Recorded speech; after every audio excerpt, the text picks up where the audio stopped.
Hey guys, so in this video, I'm gonna talk about something that most of I think teenagers at this point don't really know about. And I think according to the great Gary Vee, this is something that's about to explode the market in the coming years. So I feel everyone should know about it.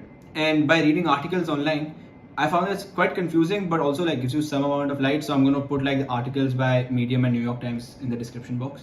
So do check those out. But here I'm gonna explain what NFTs are. Now, most people don't really understand what NFTs are, but I'll try to break it down in the easiest way possible. So, an NFT stands for non-fungible token. Okay, so a non-fungible token essentially means that there's no replacement for it. So, I'll try to give you an example. Let's say your friend borrows $100 bill from you. Now, you don't quite care if he returns it back in $50 bills, $10 bills, $20 bills, as long as you're getting your $100 back. So, even though the $50 that you'll be getting back, the two $50 notes, are different from the $100 note that you gave him, at the end of the day, the amount of money that you receive is the same as you gave, so you don't really care. So that's a fungible token. Okay, and this works in the same way with physical money, or with the blockchains now that there are there. Like, I give you $10 bitcoins, or you give me 10 bitcoins. Obviously, the bitcoins won't be the same, but they have the same value and they represent the same amount of money. So it's fine. You really don't care.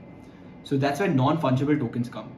Now, non-fungible tokens in the physical world are basically unique pieces of objects that are not replaced, like the Mona Lisa. There's just one Mona Lisa in the entire world, okay? And that is unique and it's non-fungible because no one can give you another piece of Mona Lisa, or no one can give you paintings that are the same as Mona Lisa or have the same worth, because every painting or every piece of art has its own story and is different in its own way, which is why you can use that as an NFT. Now, in the digital world, what ends up happening is that an NFT stands for basically anything online that can be sold. Like, it can be a photoshopped art, it can be a video. Like Logan Paul sold his video for $20,000 NFT. And it can be art, it can be videos, it can be bitmojis, it can be anything that you can make and sell.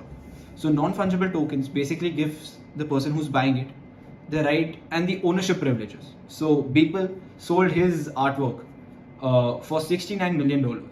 Okay, now that's a lot. And he basically transferred the digital ownership from himself to the person who bought it. Now, I know most people must be thinking, what's the point of buying something like that? You can just go online and download it. And I thought of the same thing, like, why are people paying so much money for things that you can literally buy online, or you can literally download from the internet or from Google?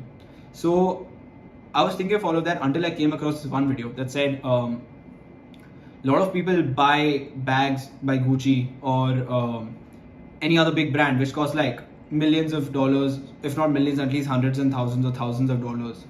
Okay, while they can buy the same bag with the same type of quality from a cheaper country like Thailand for $50. And yeah, that is possible and that is true. So why would someone pay so much money? Well, it's at this point, at least at this level, I think NFT is all about the bragging rights. So if one owns this particular piece of art or NFT, basically, he has the bragging rights to it's mine and I own it. Just like the kick someone gets from owning a Gucci bag and showing it off. So I think at this level, NFT is just that.